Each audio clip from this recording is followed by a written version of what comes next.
তোমার মতো কত যুবক দেখলাম গো ওই চাঁদপুর আর কুমিল্লা রোডের ভিতরে বোগদাদের তলে হইরা বেটকায়া রইছে। তোমার মতো কত যুবক লঞ্চে পইরা মারা গেছে গো।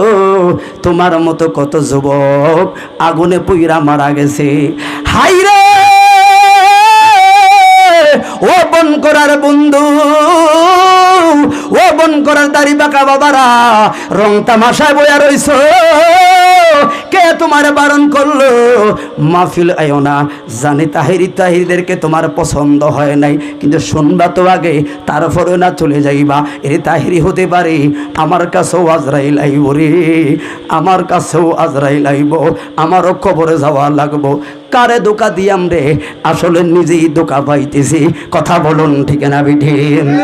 এই জন্য এই টাইমে এই বন করা কত মানুষ মাহফিলে আছে গো, আবার একই টাইমে এই বরুড়ার কত মানুষ কুমিল্লার কুসাতলি হাসপাতালে মৃত্যুর সঙ্গে পাঞ্জালো রে। কথা বলুন ঠিক না বিঠিক? সুস্থতা হলো সবচাইতে বড় নেয়ামত। এই জন্য যুবক ও মুরব্বী বাবারা, যখন ধান কাটতে গেলেন মাঠে, খারাপ লাগে, মার কাছে পানি চাইলেন কেন? ক্লান্ত লাগে, কষ্ট করলেন ববে। আরে কত মুরব্বী বাবা দেখছি গো গরমে স্ট্রোক কইরা মইরা রইছে। এমন মরণ রে,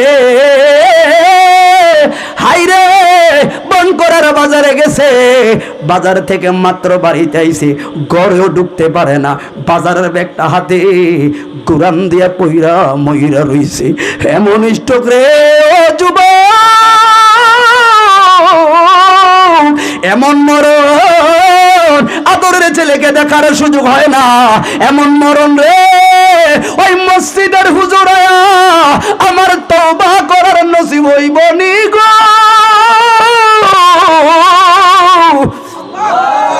কারণ যেই কোনো টাইমে মালাকুল মউত আসতে পারে। আল্লাহ কই বান্দা বানাইলাম একমাত্র বন্দেগী করব কার?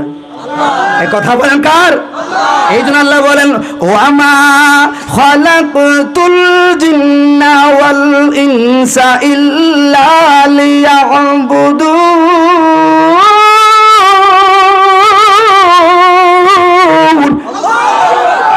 মানুষ বন্দেগী করব কার? এই জন্য আল্লাহ বলে ও বান্দারা, বড় মায়া কইরা বান্দা বানাইছি, জাহান্নামে দেওয়ার জন্য নাই রে, বড় আদর কইরা বান্দা বানাইছি। এই বান্দা যখন বানাইতে গেছি গো, আল্লাহ যখন বলল ইন্নী জাইলু ফিল আরদে খলিফা, আমি মানুষ বানাবো, সর্বপ্রথম আপনার আমাকে বানানোর বিরোধিতা করলো ফেরেশতারা। বানায়েন না, বানায়েন না, নাহনু নুসাব্বিহু বিহামদিকা, আমরাই তো আপনার শুকর আদায় করি। আল্লাহ বলেন ইন্নী আ'লামু মা লা তা'লামুন।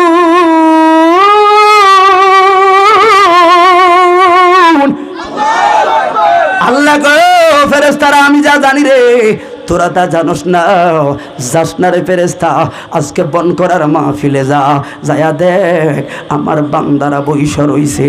এরে আড্ডা মারতে পারো তুমি? কয় পারতো। খারাপ কাজে যাইতে পারো তুমি? পারতো। টাকা দিছে নি রে? কয় না। তাবারক আছে নি রে? কয় না। কিল্লাই রে বইয়া রইছে? কয় হিসাব মিলাইতে পারি না। দেখ অসহায়ের মতো বইসা তাকায়া রইছে, অসহায়ের মতো তাকায়া রইছে। তোরা সাক্ষী থাক রে, আমার বান্দারা যতবার আল্লাহু আকবার সুবহানাল্লাহ কইব,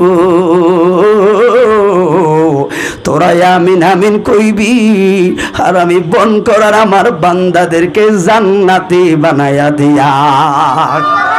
জবান খুলে বলুন আল্লাহু আকবার। ওই আল্লাহ বান্দা বানায়া। কষ্ট হচ্ছে আপনাদের?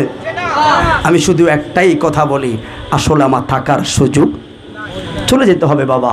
অতএব আসুন এমন একটা জীবন করে যায়, যেই জীবনে আমি মরে গেলেও মানুষ আমার জন্য আফসোস করবে, আমি কবরে গেলেও আমার কবরটা যেন ফুলের বাগান হয়। কারণ আপন ছেলে মেয়ে আত্মীয় স্বজন এরা আসলে কেউ আপন নয়, আপন একজন রহমতুল লিল সেই নবী আপন হয়ে আমাকে জান্নাতের পথ বারবার বারবার দেওয়ার জন্য ৬৩টা বছর চোখের পানি ফেলায়া কাঁদছে শুধু উম্মতদেরকে জান্নাতে নেওয়ার জন্য। আজকে সেই নবীর উম্মতেরা ঘুষ খায়, সেই নবীর উম্মতেরা সুদ খায়, সেই নবীর উম্মতেরা পরের হক খায়, সেই নবীর উম্মতেরা বর্তমানে এই ইন্ডিয়াতে IPL খেলা চলে, হাজারে ১৩০০ টাকা, হাজারে ১৫০০ টাকা IPL। চেন্নাই সুপার কিংয়ের লগে যদি পাঞ্জাব পড়ে, ওরে বাপরে চেন্নাই সুপার কিংস ভালো দল, কি করবো জানেননি? হাজারে ১৫০০ সিস্টেমে মোবাইলে দোকানে দোকানে এই জুয়া আছে না নাই? কথা বলে আছে না নাই? এই এলাকার যুবকরা IPL খেলা জুয়া দরদ আছে না নাই? হায় হায়, সমাজে বড় কথা বলতে পারো, একটা ধর্মীয় মাহফিল বন্ধ করতে পারো, কিন্তু সমাজের কোনায় কোনায় দোকানে IPL খেলা নামক এই ভাইরাসে অসংখ্য ছেলে জুয়ার মধ্যে লিপ্ত হয়ে অসংখ্য পরিবারে হাহাকার, সেটার প্রতিবাদ তো করতে দেখি নাই। কথা বলুন ঠিক না বেঠে? অসংখ্য যুবক জেনার মধ্যে, বাবা গাঞ্জার মধ্যে লিপ্ত, সেটার মধ্যে বাধা দিতে পারো না। দুর্বল হলে চাপিয়ে দাও, আগে সমাজটাকে সুন্দর করো, তখন আর মাহফিল লাগবে না, মানুষ এমনি আপনাদেরকে অনুসরণ করবে। সারাটা দিন কষ্ট করে ১,০০০ ২,০০০ টাকা পাইলে IPL খেলালে জুয়া ধরে। এই জুয়া হারাম হারাম হারাম। একবার জিতলো, দুইবার জিতলো, 3বার এর আশায় পুরা ৫০-৬০ টাকা লয়ে জুয়া ধরে, পরে ঠকলো, পরে ঘাটটি গোলা বিচ্চা বউ পর্যন্ত বন্দুক দিয়া এলাকার থেকে ফলাইয়া গেছে। ইসলাম হালালকে আরাম করেছে, ইসলাম কখনো হারামকে আরাম করে নাই। অতএব যারা জুয়ার মধ্যে লিপ্ত হয়েছ, তুমি যদি ভাবো যুবক, তুমি যদি ভাবো IPL খেলায় জুয়া খেললে তুমি ঘর বানাইবা, বাড়ি বানাইবা, হ্যাঁ বানাইতে পারো, খোদার কসম শান্তি পাবে না, তোমার ওই ঘর হবে জাহান্নামের আকরা। হাত তুলে বলুন ঠিক না বেঠে? কারণ সমাজটাকে সুন্দর করতে গেলে সমাজপতিদের অগ্রাধিকার ভূমিকা রাখতে হবে, আলেম মসজিদে ইমামদেরকে অগ্রাধিকার ভূমিকা রাখতে হবে। মাহফিল দিয়ে কি লাভ? দেশের ভিতরে তো মাহফিলের অভাব হচ্ছে না, হাজার হাজার লাখ লাখ আপনাদের বড়ুয়ায়, বাংলাদেশে সবচাইতে বেশি মাহফিল হয় আপনাদের বড়ুয়ায়। কই হেদায়েত তো দূরের কথা, দিন দিন আরো খারাপ হয়ে যাচ্ছে, খারাপ হয়ে যাচ্ছে। কারণ একটা, আমরা শুনি, শোনার মতো করে শুনি না, আমরা কানে নেই, এটাকে হেদায়েতের নিয়তে কানে নেই না। কথা বলুন ঠিক না বেঠিক? যে যত কথা বলবে, মূল বক্তাদের একটাই উদ্দেশ্য, ইরজিই ইলাল্লাহ, ফিরো আল্লাহর দিকে, ফিরো রাসূলের দিকে। এই পথ ছাড়া তোমার বাঁচার কোনো পথ, বাঁচার কোনো পথ। ওই রসুলে পাকের পথে আসলে সামাজিকতা, রাস্তায় চলবা তোমার সওয়াব, তুমি ঘুমাইবা তোমার সওয়াব, তুমি হাঁটবা তোমার সওয়াব, তুমি বাথরুমও যাইবা তোমার সওয়াব, যদি নবীর সুন্নতকে অনুসরণ করো, সওয়াব আর সওয়াব। কথা বলুন ঠিক না বেঠিক? এই জন্য আল্লাহ বলেন, কষ্ট হচ্ছে আপনাদের? এই জন্য আল্লাহ বলেন কোরআন কারিমে যে আমি বান্দা বানাইলাম আমার ইবাদত করব, আমার ইবাদত করার জন্য। তবে মনে রাখো গো, 2টা পথ আমার বান্দার সামনে খোলা। কারণ জান্নাত আমি আল্লাহ বানাইলাম 8খানা, জাহান্নাম বানাইলাম 7খানা। ও বন্ধু, জাহান্নাম কত ভয়ানক আর জান্নাত কত নিয়ামত, এই দিকে আমার যাওয়ার সুযোগ নাই। কোন রাস্তায় চললে জান্নাত, কোন কাজ করলে জাহান্নাম, এই রাস্তাগুলো বোঝানোর জন্য আল্লাহ কয় নবী রাসূল দিলাম 1 লক্ষ, মতান্তরে 2,24,000 নবী রাসূল গেল। পীর মাশায়েখ উলামায়ে কেরাম মসজিদের ইমামরা একই বয়ান দেয়, কোন রাস্তায় চললে জান্নাত, কোন রাস্তায় চললে জাহান্নাম। মাঝখানে আপনার আকল নামের একটা আদালত আছে না নাই? এই জন্য আল্লাহ বলেন ওয়াহাদাইনা হুম নাজদাইন।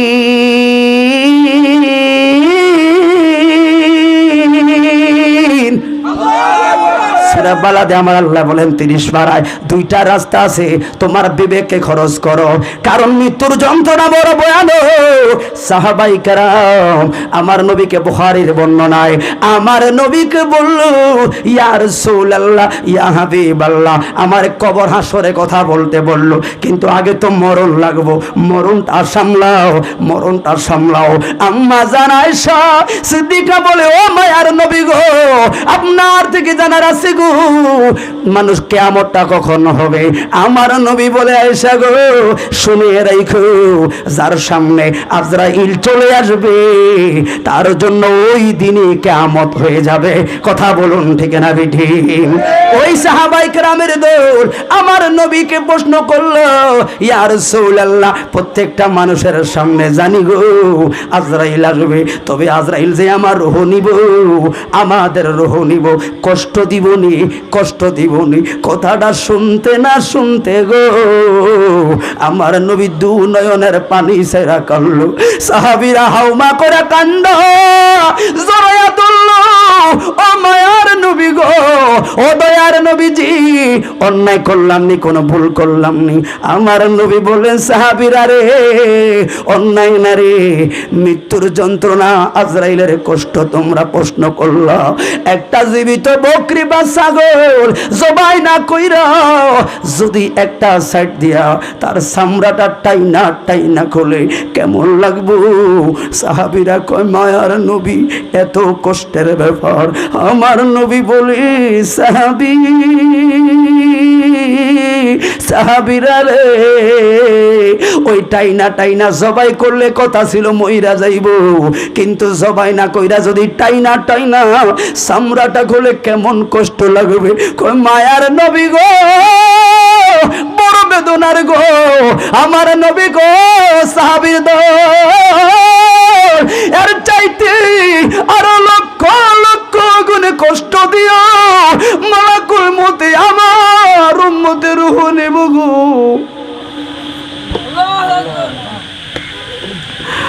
আমি তাহেরি আমারও তো রূহ এভাবে কত প্রেসার দিয়ে নিব, কিন্তু ইমাম গাজদালি কয়, ইমাম গাজদালি কয়, মৃত্যু কষ্ট হচ্ছে আপনাদের বাবা, উঠানামা করে নাম, আপনারা তো লোক কম দেখে আমার তো বুঝেনি কথাটা বলতে কষ্ট হচ্ছে, আপনার মনোযোগ ভালো লাগতেছে, সবাই মহাব্বতে বলেন আল্লাহু আকবার। ইমাম গাজদালি ওনারা চন্দ্রের মধ্যে একটা কথা তুলল গো, আমি যে কথাটা বললাম এই মুহূর্তটা একদিন আগে আর পরে আপনার আমার সামনে আছে, হয়তো বাড়িতে যাওয়ার পথে আমার সামনে আজরাইল দাঁড়িয়ে যাইতে পারে, হয়তো বাবা আপনি বাড়িতে যাওয়ার গ্যারান্টি আপনার। হে যুবক, ইমাম গাজদালি কয়, সাকরাতুল মউতের বিছানায় যখন পড়বা আজরাইল আপনার আমার সামনে আইব, কারণ আজরাইল তো কেউ দেখতো না, যার মৃত্যু সরে যায় সেই তো আজরাইল দেখবো। ওর ইমাম গাজদালি কয়, আপন আপন লোকগুলো কারা ইন্তেকালের একটু আগে কষ্ট সরে যায়, একবার ডাইনে তাকায়, ডাইনে তাকাইয়া দেখে কেড়ে কেড়ে আমার বড় ছেলেটা আমার সামনে না দাঁড়াইয়া রইল, আমার 70 বছর মেহনতের ফলে ছেলে সফল, বড়ুরার বাজারে সোনালী ব্যাংকে ছেলেটাই চাকরি পাইল, আমার বামে কেড়ে আমার আপন আদরের মেয়ে, আমার মেয়ে সফল, আমার টাকায় আমার মেয়ে ভালো জায়গায় বিয়ে হইল, আমার কাদের কাছে কে গো, আমার স্ত্রীও তো সফল রে, আমার মরার পর আমার বাড়ির জায়গাটা পাইব, আমার পায়ের কাছে কে গো, আমার আদরের ছোট ভাইটা রে, আমার 70 বছর মেহনতের ফলে আমার ছোট ভাইটা ইঞ্জিনিয়ার হইল, ভাই তো রইল, সবাই সামনে বৈশা রইল আর মায়ার কান্দা কালিমায় শাহাদাত পড়ে, কিন্তু তাদের সামনে দিয়া আজরাইল যে পাও থেকে টিপা টিপা রুহুটার সামনে উঠায় গো।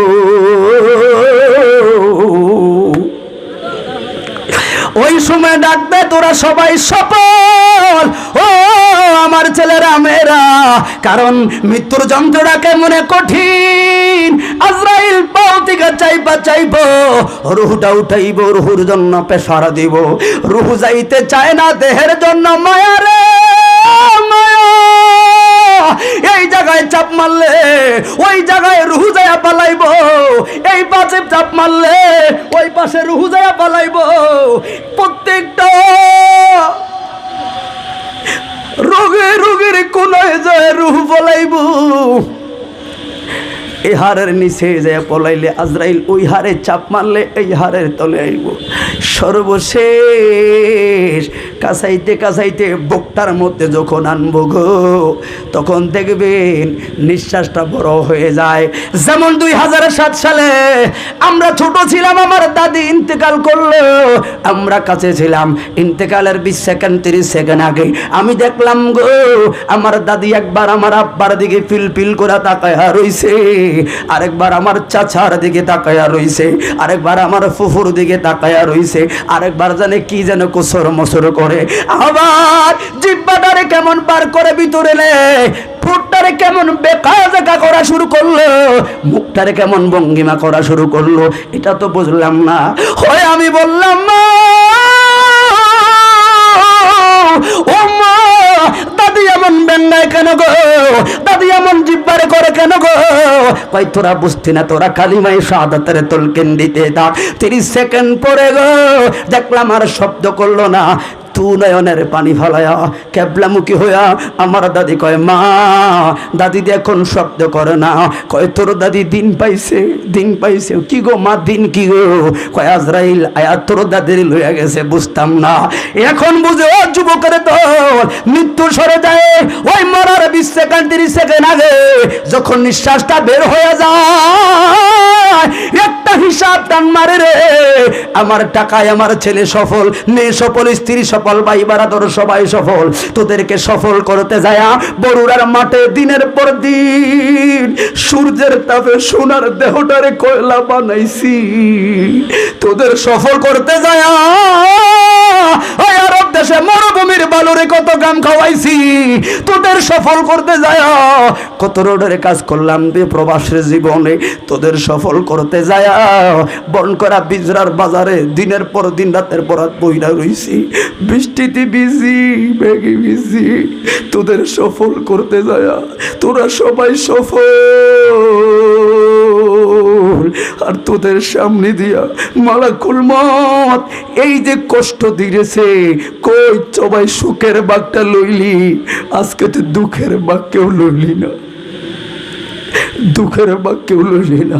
কারে কি বলবো? আমি তো ভাবি আমার একটা ছেলে একটা মেয়ে, আর এত কষ্ট করে জীবন চলি, রাতের পর রাত গাড়িতে থাকি, কারে খাওয়াই আমরা, এরাও তো আমার আপন না রে, আপন না রে। তোরা সবাই আসলে স্বার্থপর। ওই দিন কেবলামুখী হয়ে আপনি আর আমি একটা স্লোগান দিয়ে আপন আসলে কেউ নরে, আপন আমার মায়ার নবী।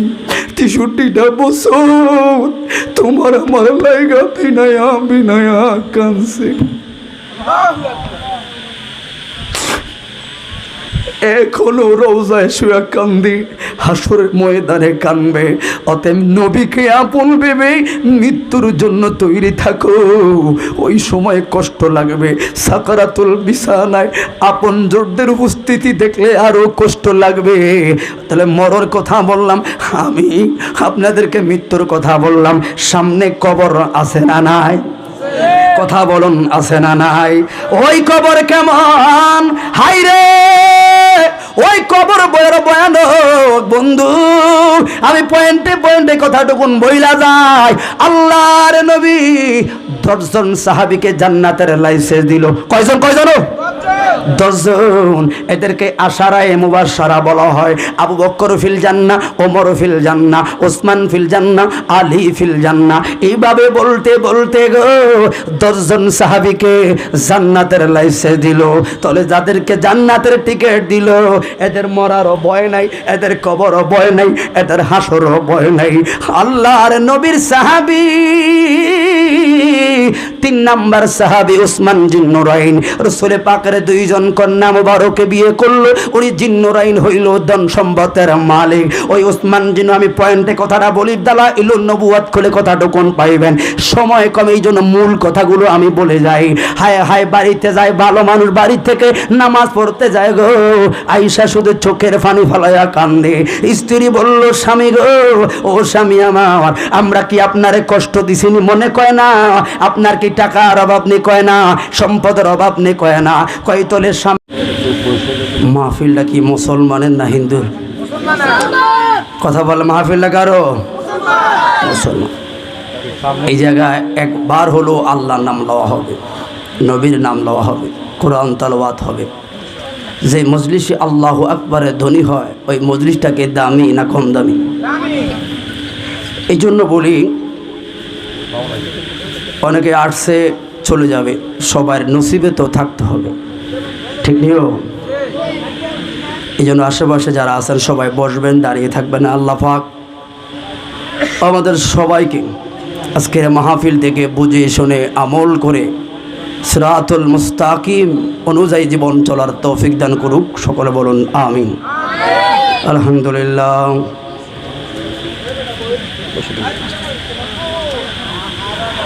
আলহামদুলিল্লাহ, আসসালাতু ওয়াসসালামু আলাইকা ইয়া রাসূলুল্লাহ। আসসালাতু ওয়াসসালামু আলাইকা ইয়া হাবিবাল্লাহ। আসসালাতু ওয়াসসালামু আলাইকা ইয়া শাফিআল মুযনিবিন। আসসালাতু ওয়াসসালামু আলাইকা ইয়া রাহমাতাল লিল আলামিন। আল্লাহুম্মা সাল্লি আলা। সবাই ভাই একটু আগে বসেন, আমার একটু উপকার হবে। তোমরা তো ভালোবেসে আমাকে আসছে, ঠিক না? কথা শুনে দেখেন না একটু। মাওলানা মুহাম্মাদ আল্লাহুম্মা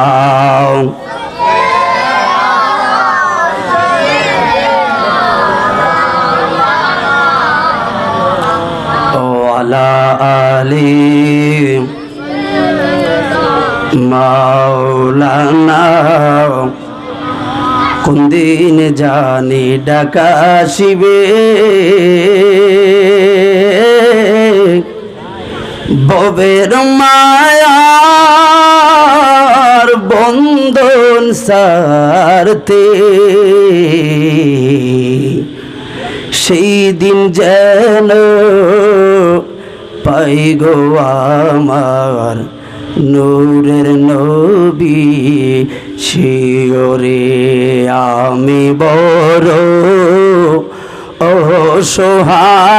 অসহায়, গুনা গুনা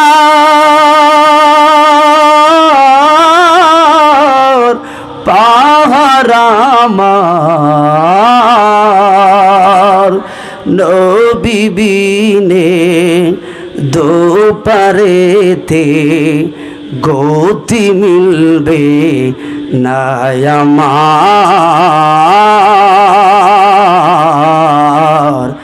নবী কমলেওয়ালা।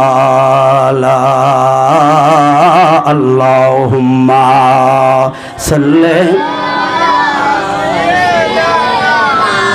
মাওলানা মুহাম্মদ ওয়ালা আলি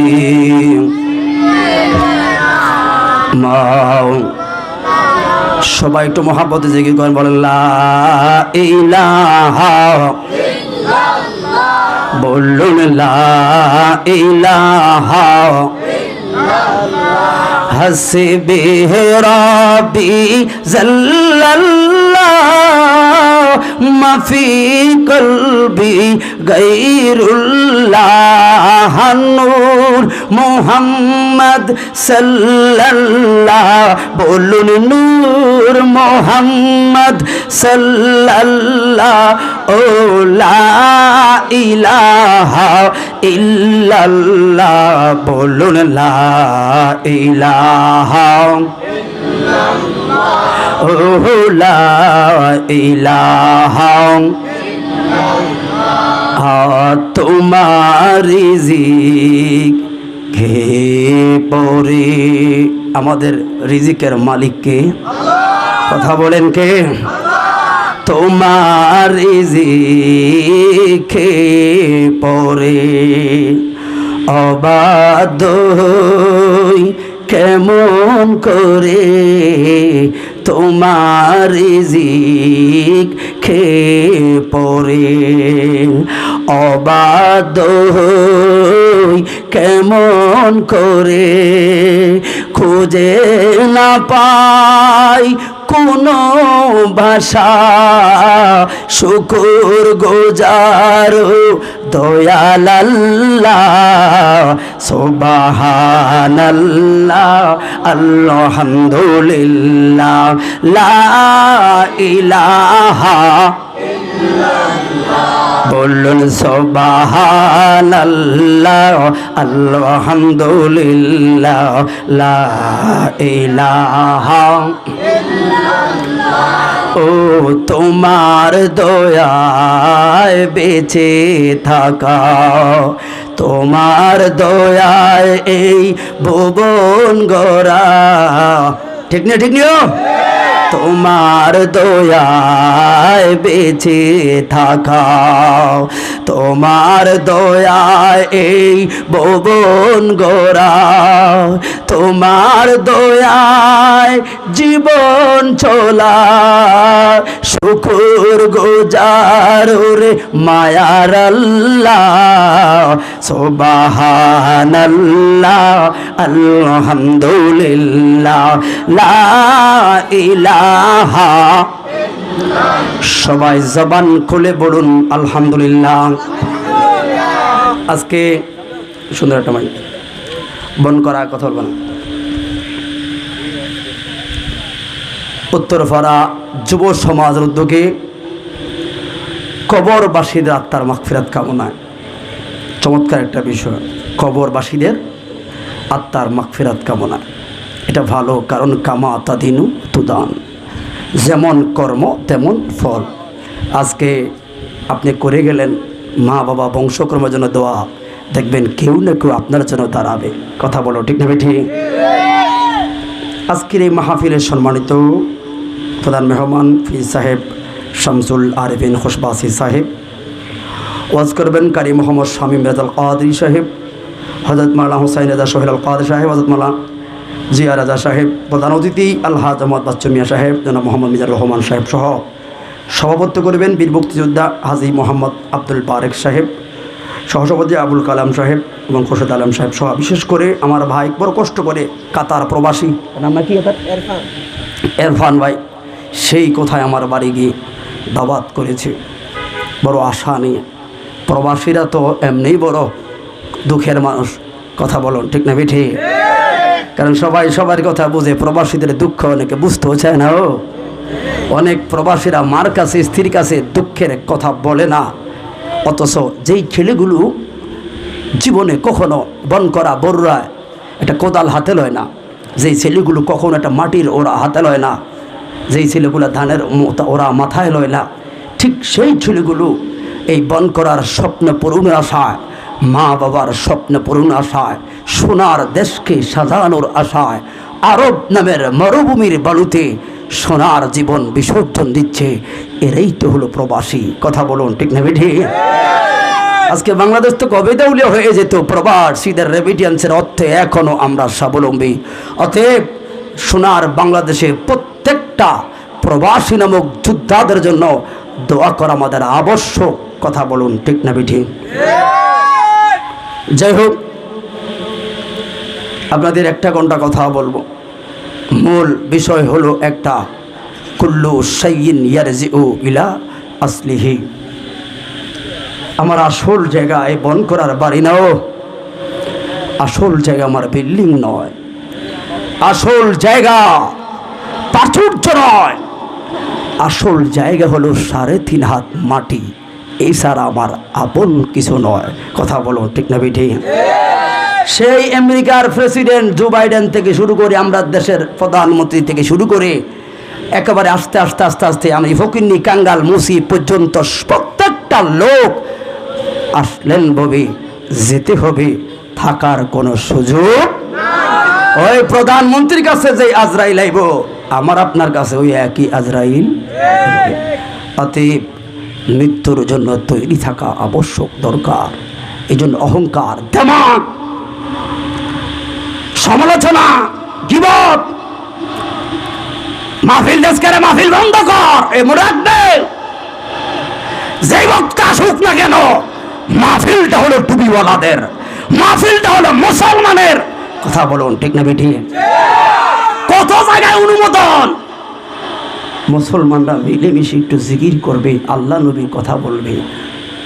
আফসোস, একটা সময় আফসোস করবো আমরা, আমাদের কারণে একদিন এই ছোট ছোট ভাইগুলো আফসোস করে বলবে, কিরে কইরে তোরা আগে দেখতাম বরণ করা কত সুন্দর মাহফিল হইতো, চাচা রাজাডারা কালেকশন করতো, মাহফিল করতো, দূর থেকে বক্তা হইতো, আমরা শুনতাম, কি ভাল লাগতো।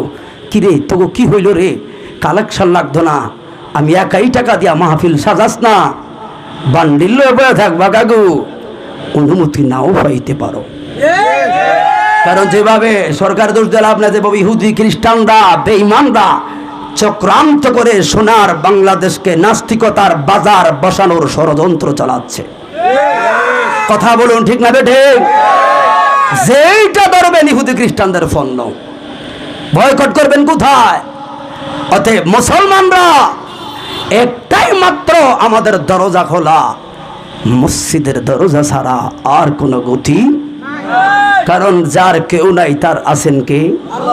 এই কথা বলেন কে? এই বিশ্বাস আসেনি আসলে? এই জন্য আমরা দুর্বল, মুসলমানরা দুর্বল হতে পারি, কিন্তু সবল আমরা এক জায়গায়, আমাদের কাছে আছেন কে? কথা বলেন কে?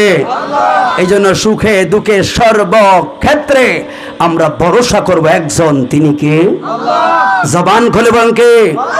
এই জন্য আমরা সুখে দুঃখে